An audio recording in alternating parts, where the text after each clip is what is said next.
see it. All right. Well, my name is Michael Alden. We are here at the Alden Report live in Blue Vase Studios. We are on Facebook Live. We are on Periscope. We're kind of all over the place. You know, I always tell people how excited I am about having my guests on my podcast, and I am excited because I love what I do, but I get even more excited because the guests that we get just keep getting better and better. My next guest, her name is Forbes Riley. She's literally generated billions of dollars of sales worldwide. She's an inventor. She's an author. She's a mom. She's an entrepreneur. She's a television host, probably one of the most successful television hosts in the history of direct response. But more importantly, she's also a very good friend of mine. Forbes, thanks for being my guest. This is really fun, actually. It's like old home week. So it's kind of cool again. So we got you. We're on your Facebook Live page. We're on. Right, so if you go to Forbes Riley, you should go to my fan page. We're definitely live there. And I'll tell you what. Is it okay if I keep asking questions for everyone? Yeah, of course. Watching? Yeah. So let me tell you a little bit about our format and how we do it here. I have a list of 10 questions that I like to ask entrepreneurs like yourself. They're the exact same questions. I asked Kevin Harrington that question. I asked Nolan Bushnell, the founder of Atari and Chuck E. Cheese's, the same exact questions, and then we kind of just feed off each other from there. Well, that's good because I studied for this test, so I think I'm ready. I think you will pass. I think you will do a great job. Again, we are on with Forbes Riley. Forbes, first question I'd love to ask everybody is, how do you define success? Oh, see, that's such an interesting question. So I can remember I was 35 years old, and everyone was walking around going, you have to have it all. And back then, all was a husband, a car, 2.5 kids, a great job. And I had a lot of things, but I remember being really unhappy because I didn't have it all. And one day something hit me. I said, what if I took all and turned it on the side and I made it a loving life, A.L.L. And I smiled and I said, that's funny because if that's how I define it, I have it all. And I said, so maybe it has to do with how you redefine your life. So then I'm in Beverly Hills and I have like a yellow Toyota Corolla and I pull up to this party one night and this valet comes out. And a guy who makes less money than I do, and he's parking the Bentleys and the Rolls, but he made me feel bad because my car was kind of, an actress's car. Then I go into the party, and it's glamorous actresses, money, and all of it. And I'm like, I just felt so unsuccessful. Then magic happened for me. I came across Christine. Christine Spinjam's with me. She's got muscular dystrophy. And she said to me one day, she held my hand, she said, Forbes, you're the most successful person I know. And I'm like, oh, is it because I'm on television and I get these? She said, no. She said, baby, you can walk across a floor wearing high heels and a skirt. I'm never going to get to do that. I'll never dance at my wedding. I'll never wear a bathing suit and stand up. That, to me, you're successful. And so, not going to cry about this, but we judge it by how big your house is, how big your car is. And I'll tell you what, every day that I get up and I put on a pair of high heels, no matter where I am, because I'm a little self-conscious sometimes, I say, I'm walking. I'm standing for Christine, and damn it, I'm successful. And that permeates my whole body because I think confidence comes from within. And you get that choice. If you define success that simply, every day, in every way, I'm always successful. Forbes, again, we ask everybody that question, and I absolutely love your response. And I think you're right. I think a lot of people, and the reason why I ask it is because in this day and age, you see a lot of people out there on Facebook and Instagram and Twitter and all these other things, and they're projecting this image of what success, what people think success is. They think it's the cars, they think it's the watches, the vacations, and all that other stuff. But what you really said is it's really all about being happy, and your description of that. But the other part, what I liked about what you said is that I like to define success almost the way you did. It's the little things. You getting up in the morning. I told people once, if you get out of bed, that's a success. You walk down the hall, that's a success. You go to work, that's a success. And what you just described is amazing. And you almost had me tearing up a little bit with that story. So do you want to be inspired? And I know you're. I already am. Well, thank you. I go to YouTube and type in Spinjam and Pedro. Okay. Pedro's a young man that I recently came across who, at 19, had his arms and legs amputated. Now, don't feel sorry for him. He walks, he drives. You see how he's hooked, and he Spinjams with me. And I'll tell you what, anytime that I really get in that funk, and we all do, because the bills are piling up, or you didn't get what you wanted. Right. I turn that video on, and I realize that sometimes in the middle of the night, I can get up and go to the bathroom, and he never will. Yeah. But I'll tell you what, he is smiling and amazing, and when you get in that kind of mindset, Mike, then everything else is just easy. Right. That's amazing. Next question, and this one, again, we've known each other for a while, and we're on with Forbes Riley. She's just an amazing individual, motivational speaker, a mom, an author, an inventor. One of the things that she probably doesn't actually, I looked at your bio. I'm pretty sure you don't list this, but she's also an amazing magician. I've witnessed it at dinner before. She was a stand-up comedian, which I also don't think you listed on your bio. So she's definitely seen a lot of things in her life. Generated billions of dollars in sales. She's on TV every single day. Next question. What has been your biggest professional obstacle and how did you overcome it? Wow.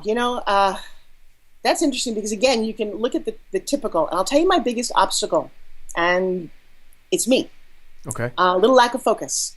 I am wildly talented in a lot of different ways. Oh, look, and I'm getting a call right now in the middle of this.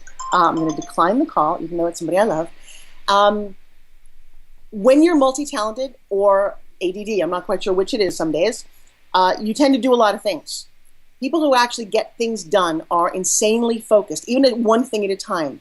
So I get distracted. And while I've had good success, and by the way, by most standards, it's massive, but I am working very hard between meditating and getting quiet and going, okay, I'm going to work on my fitness empire. I'm going to work on my motivational speaking. I'm going to take care of I'm not going to do everything. I mean, even in the beginning, this was tough because, Mike, I just wanted to be an actress when I started. Right. And somehow I discovered hosting.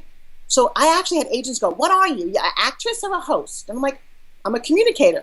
It didn't really fly very well. Yeah. And so I didn't really get the best of both of those. So honestly, that's my biggest obstacle. And I'm trying to get out of my way. And it's crazy. This is a new thing for me.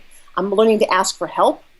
Big, hard thing for Forbes Riley to ask somebody for help. Because what does that mean? Oh, it means you're weak. No, it doesn't. It means that you have the courage to say, hey, I can't do it all every day. And there's things that people do better than I am. So I'm just getting out of my own way.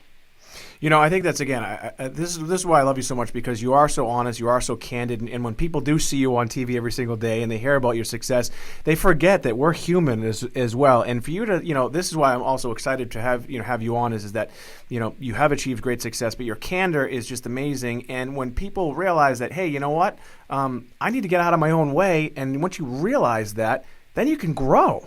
Right? Even more, right? Who thought that it would be in your own way? In fact, it's a funny story because I did a product years ago. It was a shoe insole. And I took this company from zero to amazing. We were selling 20,000 pairs a month on home shopping. It was an unbelievably complicated kind of product. Right. And it died. And this is a big lesson for me in Spin Gym because the guy who created this, he would talk about proprioceptors and all your foot health. He was the CEO. Mike, he drove his own company into the ground. He's not qualified to run a company. And when you're an entrepreneur, I was speaking to a bunch of doctors the other day, and I said, hey, how many of you are entrepreneurs? They all raised their hand. And I scream bullshit. Right. None of you are. None of you went to school to do this. You have an entrepreneurial seizure. All of a sudden, you're doing payroll and management and staffing. Then I said, how many of you are on social media? None of them raised their hands. I said, you're not entrepreneurs. Right. You've got to get that in your head. You are really good doctors. You want to team up with somebody, JV partnerships. That's how you take your whole life to that next level, I think. Right. No, I agree with that as well. And we talk a lot about entrepreneurship here. In fact, I was talking to a friend of mine yesterday who wanted to start a business, and I said, starting a business is easy, but being an entrepreneur, that's a whole nother thing, my friend. Yeah, you could start a business in 5 minutes online. Okay, now you have a business. Congratulations. Now go out and sell it and grow it and become an entrepreneur. So you're right. It's not easy. Since we're talking about, you mentioned education a little bit just in that last question. Is traditional education important for business success? Do you believe it is? Wow, I'm hoping a lot of people listen to this. I've got two 13-year-olds in 7th grade. Traditional education, really? My kids are doing algebra, and they're very smart. And my daughter said to me the other day, Mom, you can't do my homework with me, can you? And I'm like, no. She's like, but you're really successful. And you don't know algebra. And I'm like, you're right. I've never, ever cared which train was going where times X plus. No, I don't believe traditional education does a lot of things.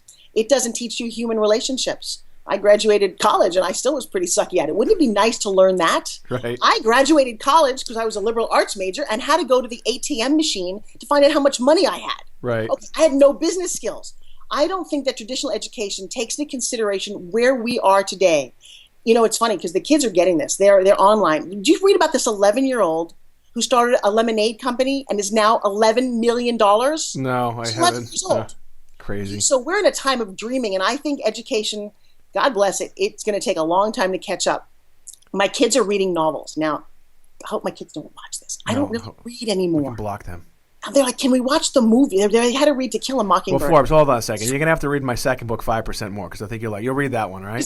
What is it? I read the first 5%, one. yeah. 5% more. That, right? What's 5% more about? That's the second book. You're going to love this, actually, the story. The 5% more is real simple. I was actually in a spinning class. Me, of all people, like the size of me, was in a spinning class, and the woman said, and the spinning instructor said, okay, this is the last 5 minutes of the class. And she goes, in these last 5 minutes, I want you to give me 5% more effort. She went on to say, you're going to burn more calories in this class. You're going to feel better. And then when you get off the bike, your resting heart rate is actually going to be better. You're going to burn more calories after that. And ultimately, you're going to live a longer life. I jumped off the bike and I said, I wonder if there's anything out there that applies this in the business world or people's personal life. In other words, can you be just a little bit better at everything and be successful? Because so many people out there are saying you need to be 10 times better than everybody else. You need to be 100% better than everybody else in order to be successful. And you and I both know that's not the case. So I looked at it. I interviewed a bunch of people, and I wrote the book. Wiley & Sons is publishing it. It's due out actually September 6th. And again, the premise behind it is that anybody can do anything 5% more and achieve extraordinary success. It's just taking baby steps. And it's great. It's backed by, I didn't think I would be doing this in my second book, but that's actually backed by hard science. I talked to some scientists. I talked to some athletes. I talked to entrepreneurs, business people. And when you take that application of just being a little bit better each and every single day, it's really amazing what happens. I actually really like the way you weaved your book into my third question. Very clever. Well, I wasn't planning on it. I wasn't planning. I haven't even pitched. But I figured.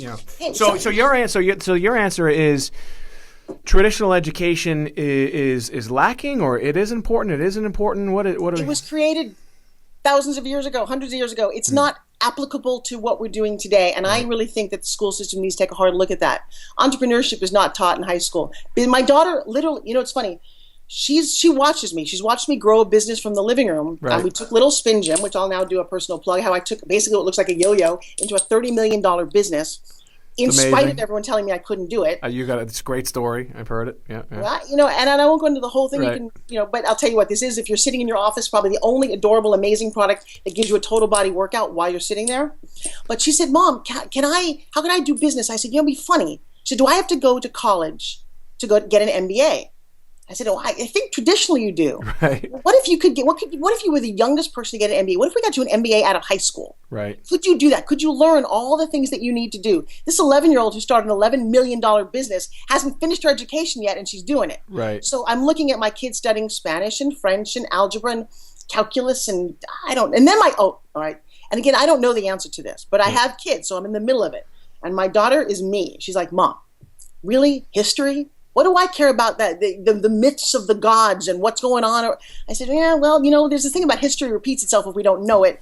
But I keep telling her the reason you're learning anything, as arbitrary as I think it sounds, is to expand your brain, little girl. So, because otherwise she'd be leaving school. She's done. She's 13. All right, so I don't know that we have an answer for that, but it's like, it is. Well, let me see if I can recap. So education is important, at least at the high school level, but beyond that, education is changing, and there are so many things out there that young entrepreneurs can go to and look at in order to kind of educate themselves. Right? Well, That make sense? Let me go one step further. Okay. Why do we study what we do? And I don't want to get into this whole debate, but I would love to have something. I do not want to debate you, trust me. No, but I really want to be able to say, hey, the lawmakers, what is it that we're learning? How old is your child? She's 10. She just turned 10, yeah. Did she have to do this new math thing?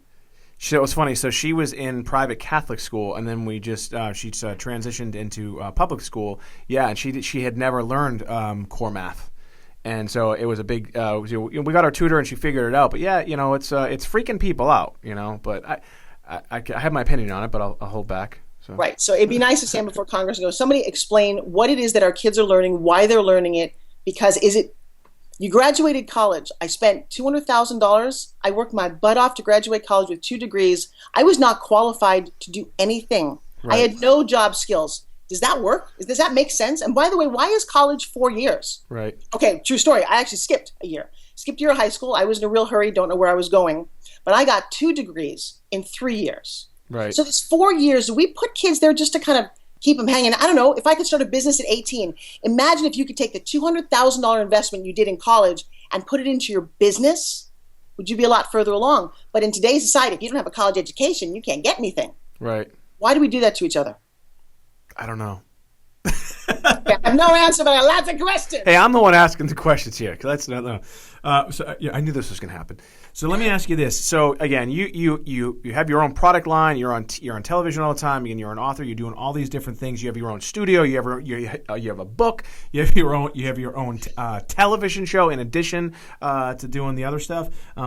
Right now in this day and age, what is your most effective form of marketing? What are you doing to get the Spin Gym out there, to get your television program out there, to get the brand of Forbes Riley? What's the most effective form? I grew up in a time where you had to pay a PR agent a lot of money, and they didn't necessarily do anything. They had to fall in love with you, and they'd take your $5,000 a month and it takes 3 months to create a press kit and finally get stuff out there. Right. You are your own most effective brand of marketing, and this computer that I have in front of me is a gateway to the entire world. This social media thing, I remember I picked up on social media the week that Facebook came out. I was in London. And within about 3 weeks, I had the maximum of 5,000 friends. Wow. I love this social media concept. And I don't care if you're an Instagram, a LinkedIn, a Facebook. Find what fits you socially. Right. I mean, I crossed 700,000 fans on Facebook. I've got 5,000 people pages of friends and another 300,000 on my business. Right. How did I do that? Because, Mike, I love the sense of communication. Before this platform, you couldn't reach out and touch people. You couldn't ask them an opinion. You couldn't advertise to exactly who you want. Right. I've never met Mark Zuckerberg. My hat's off to you. But you created a gateway. You changed the world. And for me in my life, I need to touch people. I need to communicate. I get to, it happened while I was pregnant. So it's 13 years ago. I would sit up late at night. The kids were in bed and I couldn't sleep. And I would just talk to the world. And I would hear what they wanted. And I would talk to women in Africa, or I can't explain to you how much I love this, right. How much I love that I can see your face right now. You're in Boston. This is the coolest time. Now with Facebook Live, and I'm right. holding it I don't need a TV studio. Everywhere you go, if you've got a message, you've got a passion, you've got a product, it's you. It's social media, it is word of mouth, and I'll tell you what's the most important thing now? Integrity. You got to do good products. When you and I started infomercials, people were putting crap on television right. and they sold it. Right. Nowadays, with the review system, if you're bad, if you don't do what you say you're going to do, you get nailed. And I like that. Sure. Yeah, no, I agree. Back in the day, infomercials was kind of this icky thing, but now it's something that multinational corporations are using. I tell the story about in 2008, whether you love them or hate them, Barack Obama took 7 30-minute infomercials out 2 weeks before the election, and a lot of people say that that actually was the reason why he won. He raised a ton of money as a result of that as well. Hey, I'm going to give a little caveat because we do have a studio here, and I am offering a service that I'd not done before, but I did it a couple of times. It's really helpful. Most people don't have video of themselves. Right. So you and I are in the video business, and they'll right. take that video phone, and that's what they'll use. Right. When it comes to marketing your business, I believe that you need to come to a studio. I believe you should have professional makeup. Who does that? So I just opened a service. If people want that, they can reach out to you and say, hey, how do I get in touch with Forbes? But every month, we're taking 10 or so entrepreneurs, yep. and I care about people's businesses. Now, I took it to the nth degree, and that was Forbes Living. You can go to ForbesLivingTV.com right. and see my studio, my set. It's a beautiful studio. Thank you.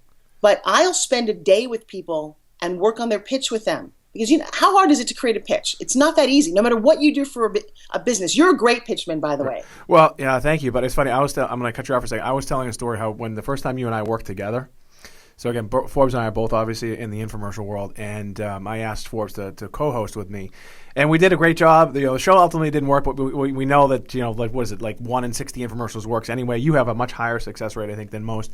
But anyway, so we do this infomercial, and then Forbes says to me, she says, I think you might have said, honey, do you mind if I kind of do it on my own? I said, what do you mean? Like, just let me kind of do my thing? And I'm like, sure, whatever.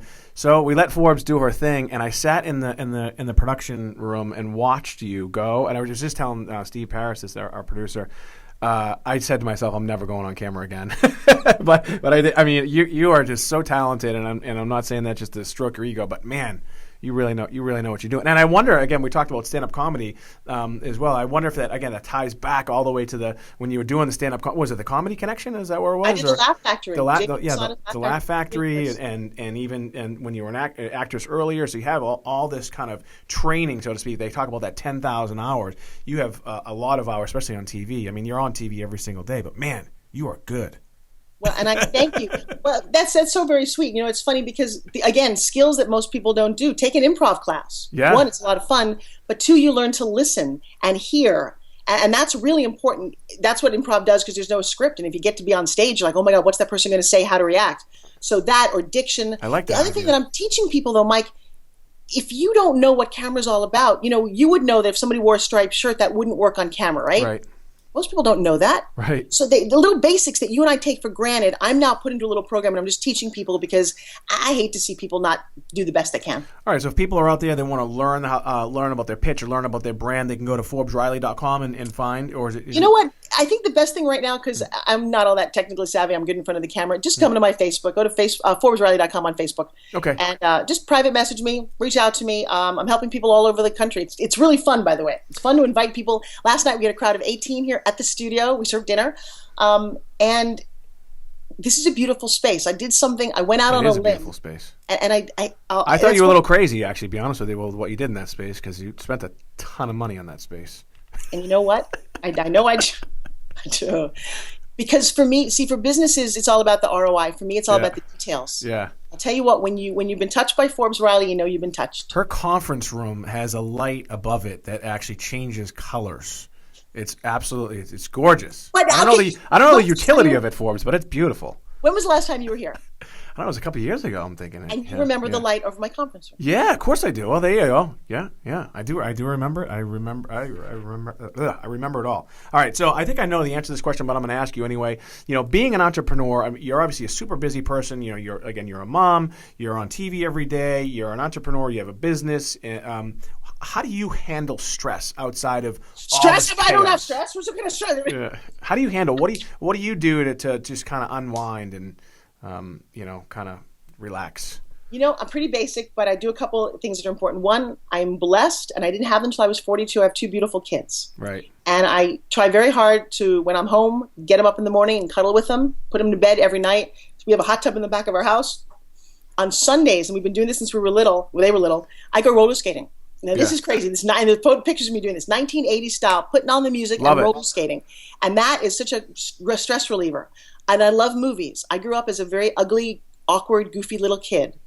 And I love sitting in the dark and being transported into somebody else's life. They call it enlightenment. Sure. And so when you sit in a dark movie, I go alone, which is weird. But I love being transported. And I also put a TV over my bathtub. Oh, I love that idea. I so wanted to. I just built a house. I so wanted to do that. I just didn't do it. You can do it post. I didn't build this house. Let me tell you something. Yeah. Now with Hulu, where you can stream them. I've actually, when the kids were little, I think we spent an entire weekend in the bathtub binge watching things before it was popular. And so that, to me, at the end of the day. You mean you're not in the bathtub watching yourself on TV? Come on, admit it. I have a phone. I've done that. I've actually. When infomercials were hot, I would turn on the TV, and then this. I was on TV like 8 times a week, an hour. Bunch of different shows. Yeah. Yeah, it's a little narcissistic. That's okay. Well, how do you de-stress, by the way? So it's funny. I work out every day. I'm at the gym every day. The intensity is always not necessarily that's there. That's you. Every day? I've always gone every day. It's just the intensity isn't necessarily there what it needs to be. I use my spin gym. We do have this. I actually have a couple of spin gyms that we go out from. I meditate. Actually, is the big one. I learned about transcendental meditation probably 3 years ago. I suffered a severe panic attack to the point where I thought I needed to go to the hospital. I knew what was going on, and I knew it wasn't a heart attack or anything. And I learned about transcendental meditation from Howard Stern, of all people. But then when I researched it, Howard Stern, Ellen DeGeneres, Jerry Seinfeld, some of the most successful people in the world, they do it. Oprah, her entire organization does it, and I did it. I learned it. I have put 20 people at my company here through it. It's not cheap to learn. I don't know if you've done it before, but it's life changing. Any form of meditation, I think, is life changing. So for me, that's the big one, I think.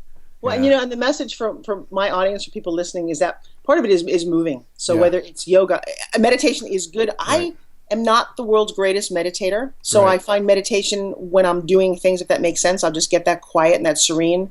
But I love the movement. So I love yoga. I love to dance. I like to put on my headphones and just exercise. People are like, oh, you have to exercise. And I'll tell you what, the endorphins and the energy that you get back and the release of stress And then, do you have a lot of sex? Does that help? Oh, I'm sorry. Tons. Tons? Well, does it count with yourself too? Is that count as sex? Or I think it does actually. They say it's good for your prostate. In fact, I just did an infomercial. I don't have a prostate. I just did an infomercial with our good friend John Abdo again on a prostate type product. He was just here yesterday.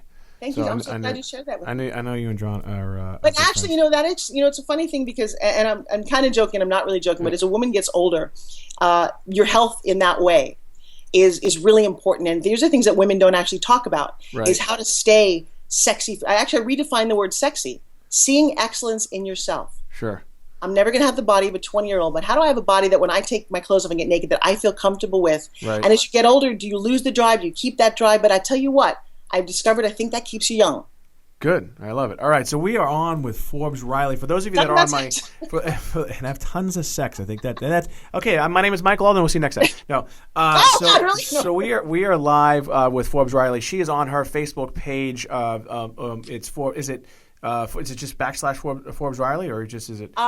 So Facebook.com. Yep. Forbes Riley fan page. All right, so Forbes Riley fan page on Facebook. The reason why I bring that up right now, so for those of you that are on my Periscope right now, my phone is about to die. So if you want to hear more of this live, you can hear more of this live. We are going to be broadcasting this in a couple of weeks as well. But my phone is about to die. We knew that was going to happen. So you can just Google Forbes Riley. You'll find our Facebook page. Come on, seriously, we're live. I've got I almost have like 18,000 people watching this live. 18,000. Can I have your? Can I plug my book again? Let me plug my book again. Plug your book again. I'll totally plug your book. I'm only kidding.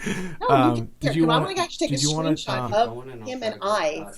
Oh, you know what we're gonna do? Hey, you know what? So we're gonna hold on one second. No, we're not gonna hang. I'm gonna switch.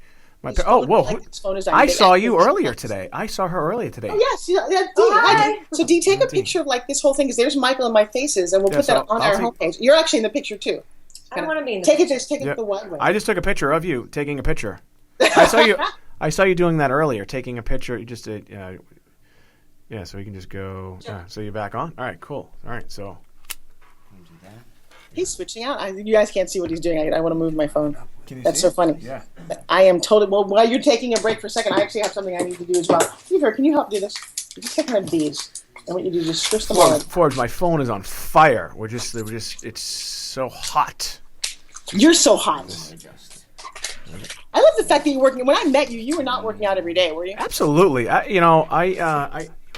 always worked. Always worked out. It's just again, sometimes it's the intensity level, So I think that works. Steve, I just go to. So we're just kind of taking that one. You know what I think people like.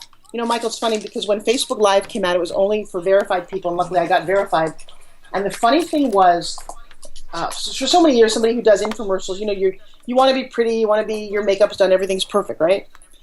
I had a medical procedure, and I was all by myself, and I had my phone, and I was getting really scared, and I turned on my Facebook Live, and I actually broadcast. I don't think you realize how many people are watching you. I found myself crying. I was really upset, and the love and the connection that I got, and that's a couple of months ago, made me realize the power of this communication, and I think it kind of changed my life a little bit. I actually broadcast without makeup on, which a lot of people who work on my team say, "What are you doing?" And I said, "It's kind of the real me." And right. I think people are tired of the Photoshop perfect. None of us are perfect. Right. And it is challenging. And my girlfriend's staying with me for a couple of days and getting the kids to school. She said something really sweet. She said, "Forbes, and I don't think people realize, but you make breakfast, you take the kids to school, you guys pick them up every day. Right. There's no nanny who does any of this." And I'll tell you why. Because I wanted kids that mattered, that were my kids. I didn't make my kids to have somebody else raise them. Sure. So we're kind of doing pretty good. And by the way, if you all stay tuned, I have a magic trick for you. Can I, at the end of this, can I do you one of my favorite magic tricks? Absolutely. The other thing too I want to say is what we are going to do after this, and we've done this before with some other guests. We did it with Kevin Harrington, and for those of you that are on my Periscope, I'm also going to go Facebook Live it's Facebook / The Alden Report, and we're going to do a wrap up of our conversation. Myself and Steve Parrish are going to talk about what you and I talked about because I'm learning stuff as we go. So we like to talk about this. So you can find me on Facebook as well at The Alden Report. Next question I wanted to ask you. This is kind of a fill in the blank. If my company lacks blank, then we will not succeed. Mm-hmm. Well, okay, it's she's there we taking go. I'm taking a picture of me taking a picture of you, I think. Yeah, there we go. Yeah. So I'm not a business person. I am an actress and a mom and a human being and a friend and a compassionate person. And I'll tell you what's most important. So I don't always look at my bottom line, which probably makes some of my business friends nuts. In fact, I never understood every year corporations have to increase by 10% or make all the stockholders mad. I said, when you do that, you start cutting corners, you start being less than you're supposed to be. I'm all about corporate culture. Sure. So for me, so say the sentence again. I thought you studied. Maybe you should talk to your 13-year-olds. No. If my company lacks blank, then we will not succeed. So if my company lacks blank, we will not succeed. So my word is my company lacks integrity. Okay. We will not succeed. I like that. Yeah, no, that makes a lot of sense. Everyone. It's funny. Everyone gives different answers, and sometimes they're the same. But I agree, especially again with the infomercial that Forbes and I are in, and it's getting better as we go along. But the infomercial business, in the very beginning, like I said, it's kind of icky, and people are like, oh, he's selling silly things. But huge multinational. I mean, HSN, which you're on HSN, right? HSN. Every month, and I'm on QVC in London every month. Yeah. So these are multinational, multi-billion-dollar organizations, of which Forbes has generated billions of dollars herself. So the infomercials or the direct selling is not what people used to think it used to be. We're selling like real products, real stuff that are life changing and just good quality stuff. I mean, companies are finding that it's kind of one of the easiest ways to get to the consumers. Hey, you know what? Rather than put it on the shelf, let us demonstrate how it works and show you how it works, right? And you, by the way, are great. But I'll tell you what. 9 years ago, everything changed. No, 13 years ago, my babies were born. I met Jack LaLane. Yeah. And I hosted or co-hosted one of the most successful shows of all time. It grossed $1 billion, and it was the Jack LaLane Juicer. And was standing next to this man who at 88 years old had committed his entire life. He stopped doing sugar when he was 15, and he pretty much said, if man made it, don't eat it. Right. And his principles and his passion and his commitment, I looked at him and thought, he's not pitching us. He's pitching juicing. He's pitching health. Right. He got tired of seeing people who are fat and sick and tired.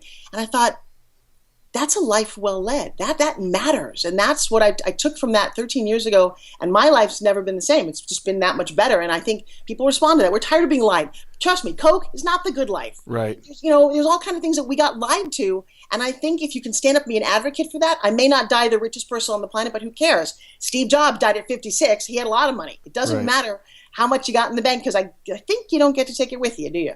I think that infomercial still runs, by the way. I think I still see that here and there. It's just such a great show. Now, we have a lot of young entrepreneurs and young people that listen to my podcast, and they also are watching us live on Periscope and also on YouTube. What advice would you give young people in the workforce today on how to grow? Okay. And I give this advice to everybody. It is about under-promise and over-deliver. I think it surprises people when you have a work ethic. See, I grew up with this. This is how my family was raised. And I just had this actually. And I also worked for ESPN. I started the X Games. How crazy was that with Stuart Scott? And their big motto is, if you're not 15 minutes early, you're late. So I was over in London this last week. And you tell me what I should do. I hired a model I'd never hired before. And you need midnight show. You need to be there at 11 o'clock. Right. And you also need to get trained to do it. Well, he comes in, he calls at like 11:30. Oh, the train is late. And he gets there at 10 minutes to 12. And we're on live. And it stressed me out to no end. I trained and put him on camera. It wasn't all that effective.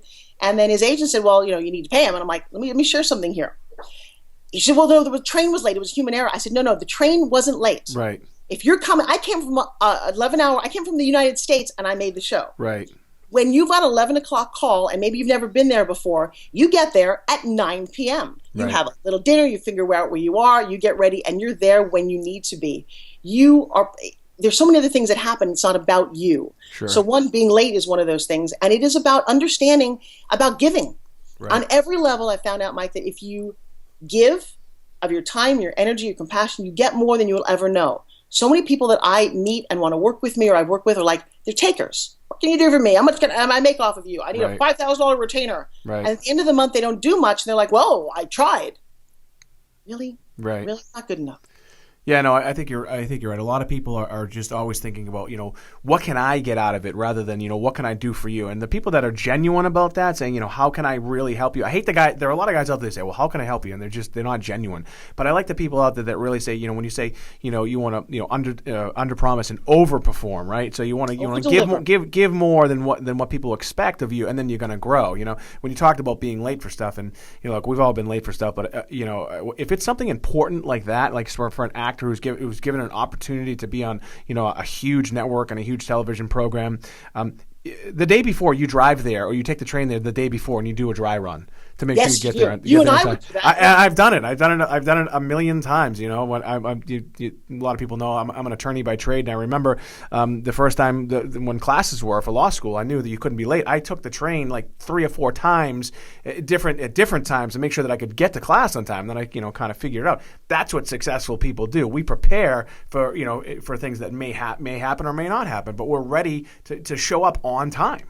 Right. Well, I think that's the word professional. And, it's funny. I said to her, well, would you pay a plumber who left his tools at home and said, well, I'm going to try to do my best. Right. I spent time here. I work a lot with a guy named James Malinchek, who I like a lot. He's a speaker. If everybody wants to be speakers, I am a big fan of his. And he's taught me one thing that do I have a little napkin? I don't know if I have anything here to do it with. But he says, when you sit at a table, you have a napkin on your you put it in your shirt and you're like, come here, serve me. Sure. It's all about me. Come and serve me. Right. The best people in life take that napkin off, put it over their arm, and genuinely say, how can I serve you? Right. And this is important to learn in business. When you're working for somebody, it's not about you. You're there to help them. Right. And the more you help them, the better off you are. And even if you're selling a product, you're not selling something. I never sell. Right. I'm providing a solution to somebody who needs it. And when you approach it that way, you're of service all the time. Yeah. And that's powerful. I couldn't agree anymore. And it's such great advice. I'm glad you shared that with us. You've given us such great advice so far. We only have a couple more questions left, but can you give me and our viewers and listeners a secret strategy or business technique that has made you more efficient? Now, earlier when we first talked about, you said sometimes you lack focus sometimes, but what have you done because you've recognized that? What have you done to kind of dial things down and become more efficient, because you do have a million things going on? Well, they say that you're the sum of the 5 people closest to you. So one of the things that you want to do is find 5 amazing people. Right. Facebook is kind of funny. It's got that delete button. Delete people you don't like. And even if it's your mom who says, hey, you can't do that. Press delete, Mom. I love you, but don't do that to me. So I love that, by the way. I totally agree with that. Well, it's fascinating because I used to tell people for the longest time the 2 people closest to me believed in Santa Claus. Right. My 2 little captains, I've had them for 13 years, right, taught me that the box that we all think we live in isn't real. Right. And my son said to me a long time, he said, Mom, how come no one listens to us? We know stuff. And I'm like, because you're 9. Nobody listens to you. Right. But this is the same. You should, though. Well, because they don't have the same rules. Right. Start playing by rules, you lose. Right. There are not a rules. People are waiting. Can you give me permission? In fact, this is a new thing that I'm working on writing about, giving people permission to lose weight, to have fun, to not need the big new car every year, to not keep up with the Joneses. Right. So that when you create your own strategies, you start to win. And so that's one of the secret things that I put together here. And then it's to find this amazing balance. I love to play hard and work hard, and and here's the other thing: you don't need to do just one thing in your life. Sure. So I've used to go off to Club Med and work and do entertainment there. I did a stand-up comedy at ski resorts. I've been a radio host on Westwood One. I've done television. They're like, well, what do you want to be when you grow up? I'm like, I hope I never do. Right. I play with a yo-yo. Here's the thing: I always made money, but I didn't work for other people, so I didn't know about the rules. Right. And not believing that there are rules. Because people say, oh, you can't do that. And in fact, I'm trying to teach this to certainly my kids and certainly you guys listening. Right. But here's how crazy I am about not having rules. My daughter and I go to the movies the other day to see something, and it was completely sold out. I was outside. She comes back out with the popcorn going, Mom, there's no seats. I was like, oh, well, all right. Let me just take a look. I walk in, theater's packed, except kind of like in the row area that I like to sit, like right in the middle, about 8 rows back. Right. And there's a long row, and there's 1 seat there, and there's 1 seat there. And so I walked up and I said to all the people over here, I said, hey guys, would you mind? I want to sit with my daughter. Could you all just get up, move over one? It was like 18 people, and they all did. And my daughter's like, how'd you do that? I'm like, I just didn't ask permission. I just kind of had an intention and went for it. I love that. And I think I read that in a book called Ask More, Get More, I think. You familiar? Is anybody familiar with that book? No. Oh, is that your first book? Oh my God. Did you write a book called Ask More? That's how I learned. And your book is sitting back here. I don't know where. Somewhere, yeah. It's it's probably under desk somewhere because you were probably just reading it and underlining stuff and making notes of it. I'm guessing. Actually, you know what? If you could see the titles back here, I think it's kind of important. I have a lot of amazing. I've got the Mom's Inventor Handbook. I like the clapper thing. What is that? What they call? I call that the clapper back there. That is the clapper. I've got a whole series of health books. I have every health book ever written about food and nutrition, and then all these business books. There's Richard Branson. There's How to Write a Book Proposal. There's The Mary Kay Way. You also are what you read. Sure. So I have this. I love my library. Right. By the way, there's Mike's Don't Ask, Don't Tell, and then Forbes Riley's Eat. Have you seen my book? I haven't seen it, but there it is.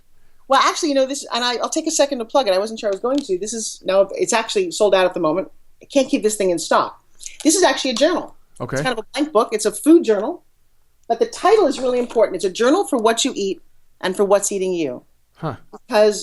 So my concept now, and I've just kind of tweaked this a little bit, and it has to do with the fact that you don't need another diet. Right. I redefine the word diet to be decisions I eat today. DIET. You'll write that one down. It's a good one. Okay. It's all about this. Fit people make different decisions than fat people. Right. And that's all it comes down to. What you eat, when you eat, why you eat.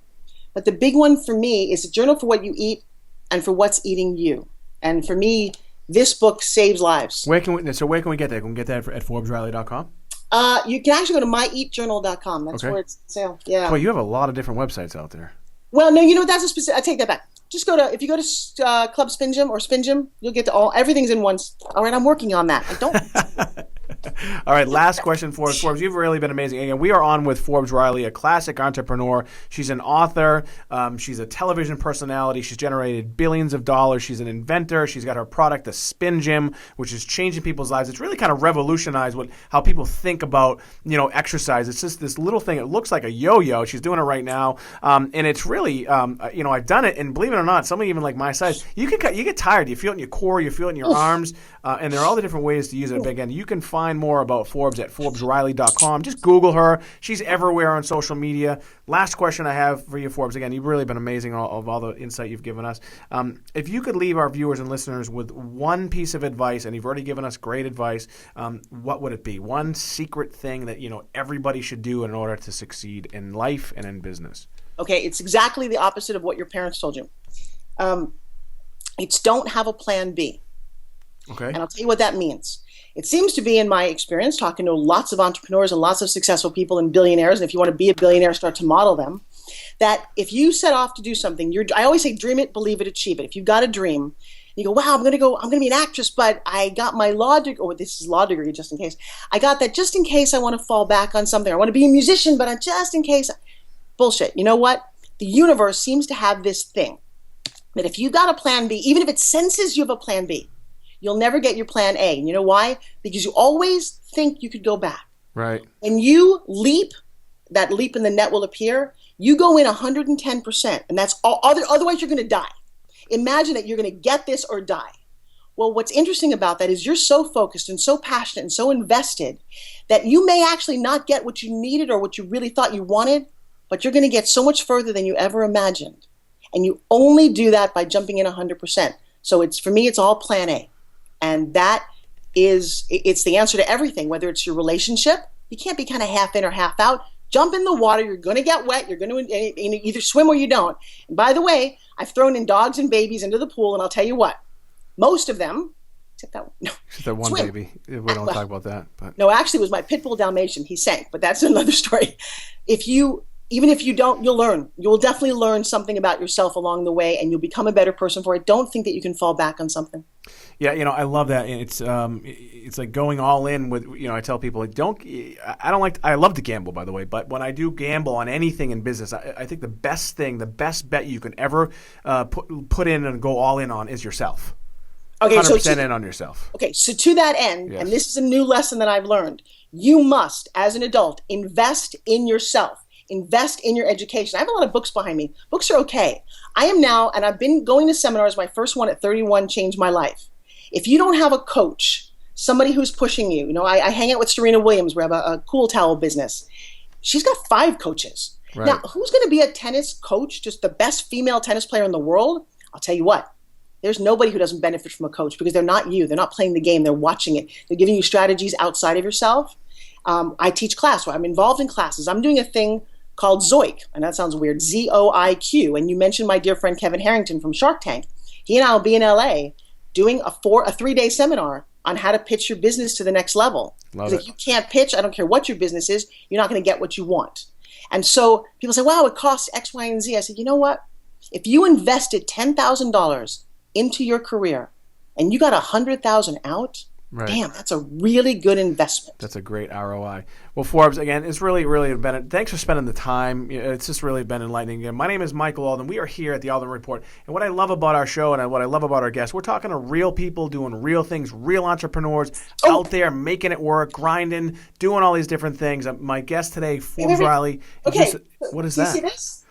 She's going to do a magic trick for us.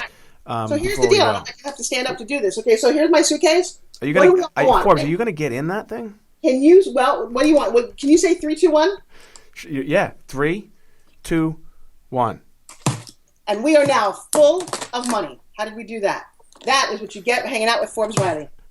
I love it. Again, we're on with Forbes Riley. One last thing. So we are going to go live on my Facebook page at the Alden Report. We're going to do a recap of this with my good friend Steve Harris, talking a little bit about the things that Forbes talked about and the things that we learned. So, Forbes, thanks for being my guest, and I'll talk to you soon. Bye, you love. I'll see you soon. All right, bye-bye.